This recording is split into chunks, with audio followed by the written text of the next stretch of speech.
baជំរាបសួរបងប្អូនវិស័យស្រឡាញ់ការចិញ្ចឹមសត្វ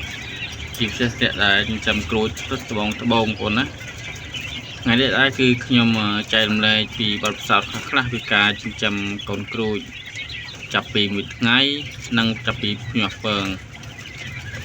វាអត់មានការពិបាកអីប្រហែលទេបងប្អូនណាការចិញ្ចឹមកូនក្រូចនេះបើសិនជាបងប្អូនទិញពីគេមកអាយុ1សប្តាហ៍ឬក៏មួយថ្ងៃចាំបាញ់ផុតគឺត្រូវមានពូកម្ដៅបងប្អូនណាចាប់ពីអាយុ1ថ្ងៃរហូតដល់អាយុ15ថ្ងៃគឺកម្ដៅអត់មានគ្រប់គ្រាន់តែពេលថ្ងៃអានេះអាយុ1សប្តាហ៍8ថ្ងៃហើយបងប្អូនណាអាយុ8ថ្ងៃហើយពេលថ្ងៃក្តៅយើងមិនបាច់បើកភ្លើងទេមិនបាច់បើកភ្លើងកម្ដៅទេយើងបានទៅពេលយប់ដោយសារគ្រូយើងប៉ុណ្ណេះហើយគឺយើងលែងត្រូវការបើកកម្ដៅទៀតហើយបងប្អូនណាអាយុប៉ុណ្ណេះវាដុះរោមចិត្តទៅហើយយើងត្រូវការប្រើភ្លើងកម្ដៅតែអាយុចាប់ពីមួយថ្ងៃដល់អាយុ3-4ថ្ងៃប្រើពេលយប់បងប្អូនណាតែបើសិនអាកាសធាតុត្រជាក់យើងប្រើភ្លើងកម្ដៅពេលយប់និងពេលថ្ងៃស្មើគ្នានិយា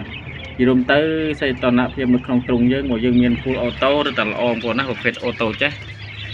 យើងកម្ដៅមកកម្ដៅវាចាប់ពី35ដល់36នៃកម្ដៅបងប្អូនណាហើយទឹកមានគ្រប់គ្រាន់ចំណីបើយើងផ្សំលេខខ្លួនឯងគឺធ្វើឲ្យគ្រូយើងលូតលាស់យឺតណាស់បងប្អូនណានេះយើងទិញប្រភេទចំណីកូនមាន់ប្រូតេអ៊ីនចាប់ពី20%ឡើងអានេះធ្វើឲ្យគ្រូយើងចាំទៅវាលូតលាស់បានល្អធំលឿននេះដែរទើបតែអាយុ8ថ្ងៃគឺខ្ញុំភ្ញាក់ខ្លួនឯងបងប្អូនឃើញថាគ្រូយើងធំលឿនអានេះនៅអាយុនៅ2ទៅ3ថ្ងៃទៀតគឺខ្ញុំផ្ដាច់កម្ដៅឲ្យបងប្អូនណាផ្ដាច់កម្ដៅនេះគឺថាអាភ្លើងកម្ដៅនេះគឺលែងប្រើយើងប្រើអាំពូលក្រហមនេះអានេះគឺយើងកែច្នៃទេបងប្អូនអាំពូលសទេតែយើងដាក់ថង់ពណ៌ក្រហមដើម្បីឲ្យចេញភ្លើងទៅពណ៌ក្រហមយើងប្រើអាំពូលពណ៌សក៏បានដែរបងប្អូនណាតែយើងត្រូវយករើអាំពូលណាត្រឹមមានកម្លាំង10វ៉ាត់12វ៉ាត់នេះបានហើយបងប្អូនតែនេះខ្ញុំមាន20វ៉ាត់អញ្ចឹងខ្ញុំដាក់ថង់ចេះដើម្បីឲ្យភ្លើងវាស្រាលជាងមុននិងពន្លឺពណ៌ក្រហមហើយវាកាត់បន្ថយមូសផងដែរបងប្អូនណាហ្នឹងហើយត្រង់យើងត្រូវពាត់ជុំវិញមិនឲ្យខ្យល់ចេញចូលបានទេបងប្អូនណាតែបាតក្រោយយើងត្រូវធ្វើប្រហោងសម្រាប់ប្រហោងនេះដែរគឺយើង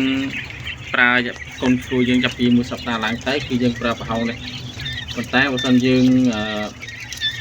ដាក់កូនគ្រូទូយើងដាក់គ្រាប់កណាត់ហើយនឹងដាក់ឡាំងដើម្បីឲ្យជាន់ទៅកុំឲ្យវាថងជើងគ្រូចខ្លះវាទៅបញ្ញាស់ដល់ពេលយើងដាក់កម្រាលល្អពេកវាដើរទៅបែងជើងទៅឲ្យគ្រូយើងហ្នឹងវាជើងវាត្រង់វាខ្វេដៃខ្វេជើងហើយតាមចំពោះវីតាមីនអីគឺខ្ញុំអត់បានប្រើទេវីតាមីនបងប្អូនណាសម្រាប់គ្រូយើងដែរគឺយើងប្រើទឹកស្អាតទេបងប្អូនណាមួយថ្ងៃយើងដូរ2ដងយើងដាក់ព្រឹកថ្ងៃឡើងយើងដូរបើវាផឹកអត់អស់ដល់ពេលថ្ងៃឡើងយើងដាក់ថ្មីព្រឹកឡើងយើងដូរទៀតបើផឹកអត់អស់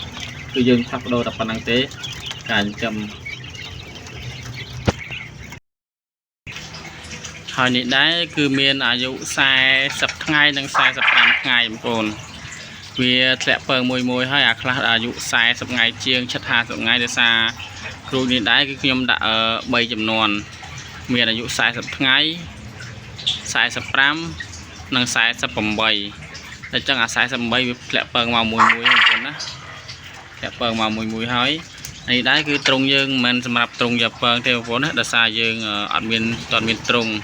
ហើយនៅមួយវិញទៀតដែលយើងថាក្រូចនៅកូនទូយើងដាក់កណាត់ល្អបងប្អូនណានេះខ្ញុំនឹងឲ្យមើលនេះបងប្អូនណាលទ្ធផលវាខ្វែជើងបែបហ្នឹងបងប្អូនណាវាខ្វែជើងបែបហ្នឹងដល់ពេលដែលក្រូចតូចយើងយកពីឡាំងហ្នឹងយកពីទូភ្ញាស់ដាក់នៅកម្រាលល្អនេះដែរគឺចម្រុះគ្នាមាន40ថ្ងៃ45និង48ថ្ងៃ3នេះគឺមើលទៅប៉ុនគ្នាតែធ្លាក់ពងមួយហើយក្នុងនេះ មាន40ក្បាលជាងបងប្អូនណាហើយខាងលើនេះគឺមាន40ក្បាលជាងដូចគ្នាអានេះ48ថ្ងៃបងប្អូនវាពួកនេះវាពងធ្លាក់ពងមួយបងប្អូនណាហ្នឹងហើយប៉ុន្តែធ្លាក់ពងមួយចេះគឺយើងអត់បានយកទៅភ្ញាស់បានទេទោះត្រាតែវាពងចាប់ពី5ទៅ6ថ្ងៃឡើងទៅគឺយើងដាក់ភ្ញាស់បានការឲ្យចំណីស៊ីដែរបងប្អូនណាចំណីយើងត្រូវទិញចំណីមន់ពងឬមួយក៏ចំណីទាពងយើងលាយជាមួយនឹងពោតលាយមួយកន្ទក់ម៉ត់បន្ថែមលើបានតិចតិចបងប្អូនណាហ្នឹងហើយព្រោះចំណីមន់និងចំណីទាវាសិទ្ធិភាពវាខុសគ្នាតិចតួច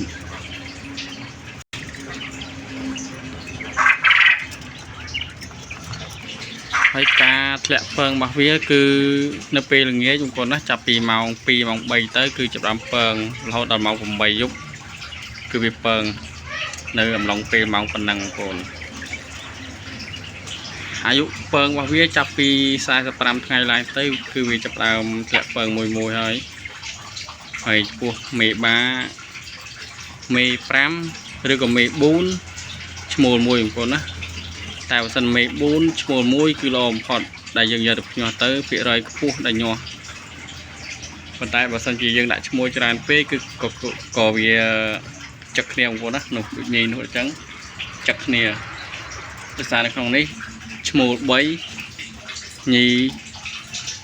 ដល់9ក្បាលបានន័យថាឈ្មោល1ញី